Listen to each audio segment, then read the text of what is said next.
नमस्कार दोस्तों, अगर आपको चेन्नई सुपर किंग्स और गुजरात टाइटंस के बीच खेला गया आईपीएल का 29वां और सबसे रोमांचक महामुकाबला पसंद आया हो तो इस वीडियो को आप एक लाइक जरूर करें। इस वीडियो का लाइक टारगेट 300 लाइक का है, तो इस वीडियो को आप दिल से लाइक जरूर कीजिएगा।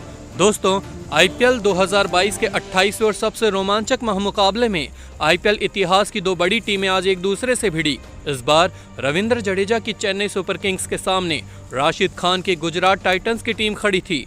इस रोंगटे खड़े कर देने वाले महामुकाबले में गुजरात के कप्तान राशिद खान ने टॉस जीता और पहले गेंदबाजी करने का फैसला किया। चेन्नई की टीम को पहले बल्लेबाजी के लिए आमंत्रित किया। इसके बाद रनों की बारिश करने के इरादे से चेन्नई के दो दिग्गज ओपनर बल्लेबाज मैदान में उतरे। रॉबिन उथप्पा और ऋतुराज गायकवाड़ के कंधों पर चेन्नई को एक बेहतरीन शुरुआत दिलाने की जिम्मेदारी थी, लेकिन ओपनिंग बल्लेबाज रॉबिन उथप्पा इस महामुकाबले में टीम को अच्छी शुरुआत दिलाने में पूरी तरह नाकामयाब रहे और तीसरे ही ओवर में अपना विकेट गंवा बैठे। गुजरात के बेहतरीन गेंदबाज मोहम्मद शमी ने उथप्पा को तीसरे ओवर की दूसरी गेंद पर एलबीडब्ल्यू आउट कर पवेलियन का रास्ता दिखाया। आपको बता दें कि रॉबिन उथप्पा आज मात्र 3 रन बनाकर पवेलियन लौटे। अब मैदान में उतरे मोइन अली। कुछ देर तो ऋतुराज गायकवाड़ और मोइन अली ने बेहतरीन खेल दिखाया, लेकिन 5वें ओवर में गेंदबाजी करने आए जोसेफ ने साझेदारी को भी तोड़ दिया। ओवर की दूसरी गेंद पर मोइन अली को सीधा क्लीन बोल्ड किया। मोइन अली मात्र 1 रन बनाकर आउट हुए। अब ऋतुराज गायकवाड़ का साथ देने के लिए मैदान में उतरे चेन्नई के अनुभवी बल्लेबाज अंबाती रायडू।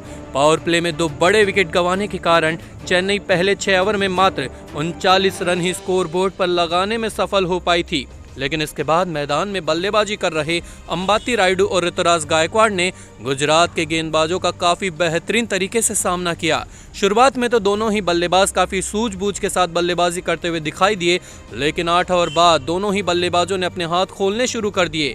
गुजरात का जो भी गेंदबाज आ रहा था, दोनों ही बल्लेबाज उसकी जमकर खबर ले रहे थे। हर ओवर में दोनों ही बल्लेबाजों से कभी चौके तो कभी छक्कों की बारिश देखने को मिल रही थी और इसी बीच ओपनिंग बल्लेबाज ऋतुराज गायकवाड़ ने 37 गेंदों का सामना करते हुए अपना धमाकेदार 50 भी जड़ दिया। अब धीरे धीरे ये साझेदारी गुजरात के लिए खतरा साबित होती हुई दिखने लगी, जिस वजह से इस साझेदारी को तोड़ना गुजरात के लिए जरूरी हो गया था। ये काम करके दिखाया जोसेफ ने। 15वें ओवर कराने आए जोसेफ ने तीसरी गेंद पर अंबाती रायडू का कीमती विकेट झटक लिया। आपको बता दें कि रायडू 46 रनों की पारी खेलकर आउट हुए। वहीं 2 ओवर बाद सेट बल्लेबाज ऋतुराज गायकवाड़ भी अपना धैर्य खो बैठे और बड़ा शॉट खेलने के चक्कर में बाउंड्री पर खड़े अभिनव मनोहर को एक आसान सा कैच देकर अपना महत्वपूर्ण विकेट गंवा बैठे।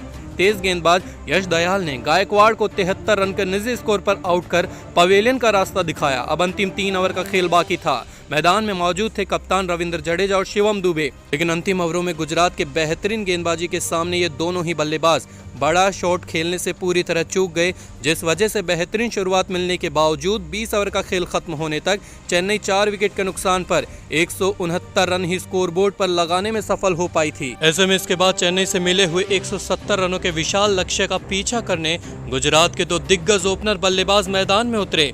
रिद्धिमान शाह और शुभमन गिल से टीम को एक बेहतरीन शुरुआत दिलाने की जिम्मेदारी थी, क्योंकि लक्ष्य बड़ा था, इसलिए पावर प्ले का फायदा उठाना जरूरी था।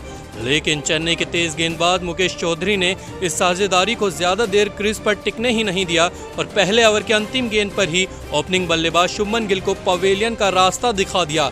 गिलास बिना खाता खोले पवेलियन चलते बने। वहीं जैसे ही शुभमन गिल आउट हुए, गुजरात का बल्लेबाजी क्रम पूरी तरह डगमगा गया। जी हां, इसके बाद अगले ही ओवर में नए बल्लेबाज विजय शंकर भी धोनी को एक आसान सा कैच देकर अपना विकेट गंवा बैठे। तो वहीं 2 ओवर बाद अभिनव मनोहर ने भी पवेलियन का रास्ता नाप लिया। आपको बता दें, ये दोनों ही बड़े विकेट चेन्नई के जादू स्पिनर गेंदबाज महेश दीक्षिणा ने झटके। अब मैदान में मौजूद थे रिद्धिमान शाह और डेविड मिलर। पावर प्ले में ही 3 बड़े झटके लगने के कारण गुजरात 6 ओवर में स्कोरबोर्ड पर मात्र 37 रन ही लगाने में सफल हो पाई थी।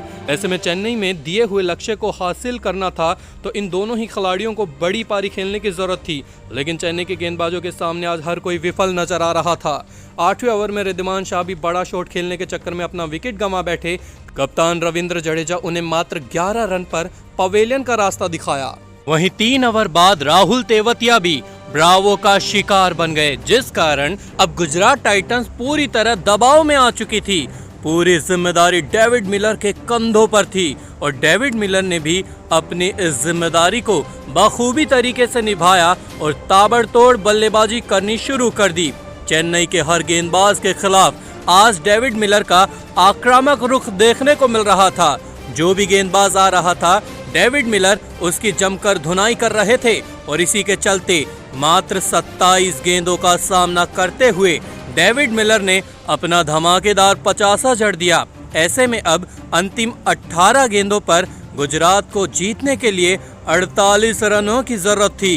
गेंदबाजी करने आए हुए थे जॉर्डन और इस ओवर में राशिद खान ने जॉर्डन की बुरी तरह पिटाई कर दी और ताबड़तोड़ बल्लेबाजी करते हुए 25 रन बटोर लिए। लेकिन 19वें ओवर में ब्रावो ने राशिद खान और जोसेफ का विकेट झटककर मैच में रोमांच बढ़ा दिया। ऐसे में अब अंतिम 6 गेंदों पर गुजरात को 13 रनों की जरूरत थी और स्ट्राइक पर खड़े बल्लेबाज डेविड मिलर ने अपने बेहतरीन बल्लेबाजी के दम पर अंतिम ओवर में गुजरात को धमाकेदार जीत दिला दी और ये मुकाबला अपने नाम कर लिया। दोस्तों, चेन्नई और गुजरात के बीच खेला गया ये रोमांचक मुकाबला आपको भी पसंद आया हो तो इस वीडियो को एक लाइक जरूर करें।